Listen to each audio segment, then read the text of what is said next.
Ah, la colère. Que dis-je? Les esprits de colère.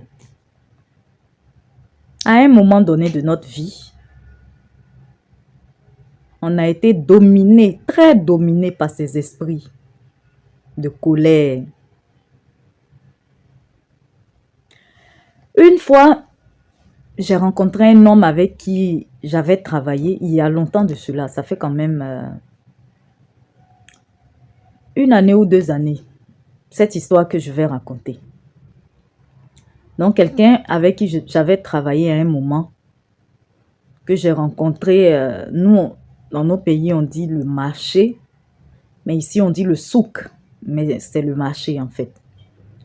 Et c'est lui qui m'a approché, et il était un peu bizarre, comme quelqu'un qui était dérangé mentalement. Il m'avait approché pour me demander de l'argent, et je lui ai demandé, mais qu'est-ce qui s'est passé? Pourquoi il était comme ça? Et c'est là qu'il m'a expliqué son histoire en fait. Bon, c'est lui-même qui m'a expliqué, puisqu'il a vu un peu ma surprise. Il m'a dit qu'il y avait quelqu'un, donc une personne originaire de ce pays, qui avait abusé, donc qui avait agressé sexuellement sa fille, et lui, il a mis fin à la vie de cette personne.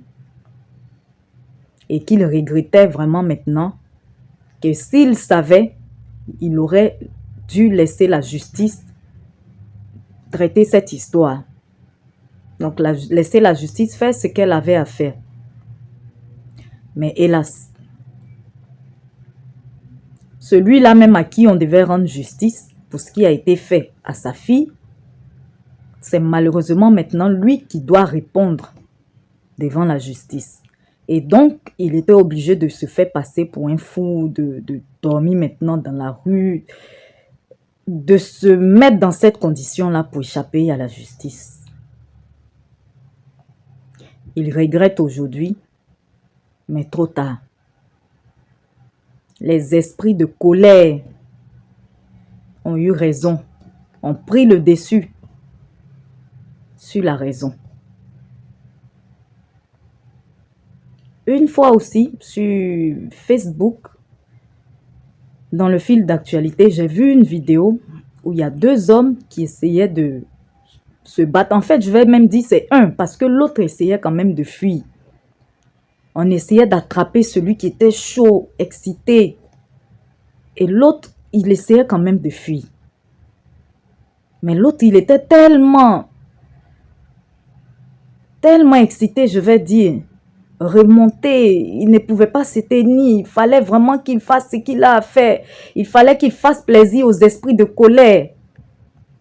Il a poursuivi l'autre, dès qu'il lui a donné un coup, il est tombé, il a convulsé, c'est fini.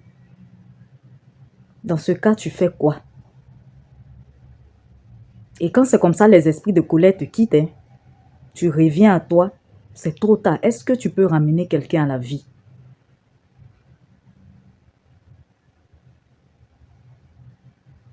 Il y a une autre histoire aussi qui s'est passée comme ça, en train de faire des histoires à la bagarre. Tout d'un coup, il y a un qui s'est abaissé. Il est tombé. Vous savez, il y a des personnes que vous voyez avec vos yeux physiques, qui marchent, qui parlent, qui semblent vivre, mais qui sont déjà dans l'au-delà. Soit parce qu'elles ont des maladies graves en elles, qu'elles-mêmes ne savent même pas, qu'on n'a même pas encore détectées, ou même peut-être qu'ils sont détectés, ces personnes n'ont que quelque temps à vivre, ou bien même spirituellement, ces personnes ont déjà été liquidées. Et toi, tu ne sais pas. Tu te laisses conduire par la colère. Et finalement, c'est toi qui seras le coupable, alors que à l'origine, ce n'est pas toi. Mais à la justice, on ne parle pas spirituel, on parle physique. Et physiquement, tu as été la dernière personne à toucher cette personne. Si elle est partie, ça retombe sur toi. Nous devons beaucoup faire attention à la colère. aux esprits de colère. Parce que quand ils sont en toi, tu ne peux pas te contrôler. Mais dès que tu fais la chose, ils te quittent automatiquement. Et tu commences à regretter. Mais tu ne peux plus faire feedback. Tu es obligé de répondre de ton acte. Si après cet acte, toi, tu ne regrettes pas, c'est que tu es possédé même. Ça veut dire l'esprit même habite en toi. Toi et cet esprit-là, vous faites un.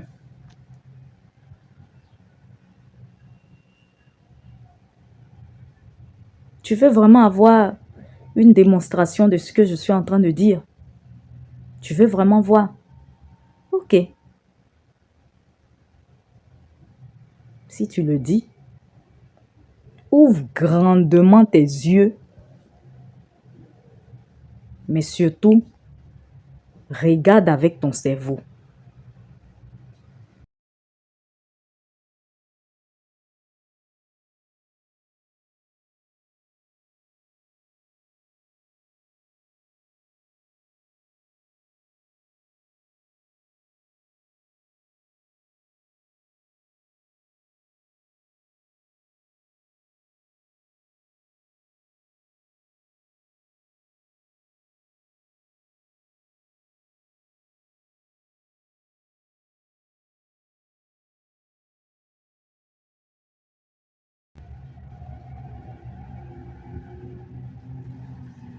Le monsieur avec qui j'avais travaillé,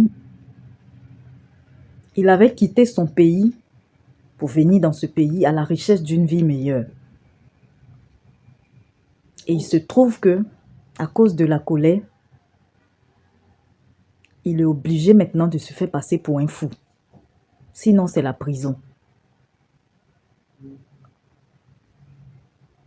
Quelquefois, vous aurez des gens qui vont vous encourager à vous battre.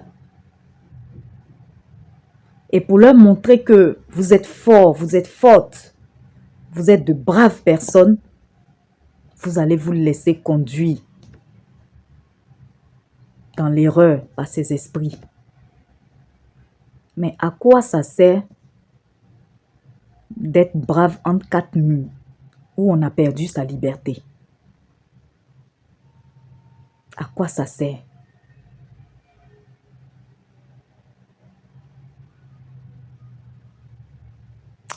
Œuvrons à la maîtrise de soi. C'est vrai que ce n'est pas tout le temps facile, mais ça peut nous éviter beaucoup de problèmes et je dirais même que ça nous évite beaucoup de problèmes. Je refuse de me battre. Cette phrase-là seulement, ça peut t'éviter des histoires. Des histoires très compliquées.